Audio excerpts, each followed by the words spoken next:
বৃহস্পতিবাৰে অবলি 4 বজাত গোৱালপাৰাৰ চিঙিমাৰীত পৰকীয়া প্ৰেমৰ বাবে স্বামীয়ে দাৰে ঘুপিয়াই হত্যা কৰিলে পত্নীক।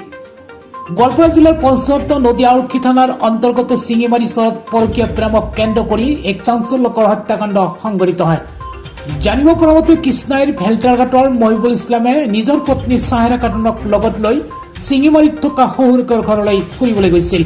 শহুৰেকৰ ঘৰত থকা সময়ত পত্নীৰ আন এজন ব্যক্তিৰ সৈতে প্ৰেমৰ সম্পৰ্ক থকা বুলি অৱগত হয় মহিবুল ইছলামে।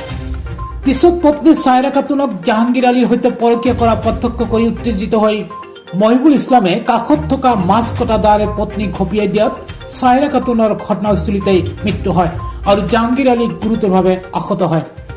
উক্ত ঘটনাক কেন্দ্ৰ কৰি অঞ্চলটোত এক উত্তেজনাময় পৰিস্থিতিৰ সৃষ্টি হয়। পিছত পঞ্চৰত্ন নদী আৰক্ষীয়ে ঘটনাস্থলীত উপস্থিত হৈ অভিযুক্ত মহিবুল ইছলামক গ্ৰেপ্তাৰ কৰাৰ লগতে চাহেৰা খাতুনৰ মৃতদেহ মৰণোত্তৰ পৰীক্ষাৰ বাবে গোৱালপাৰা অসামৰিক চিকিৎসালয়ত প্ৰেৰণ কৰে।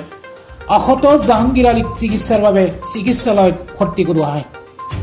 News desk, Assam live 24।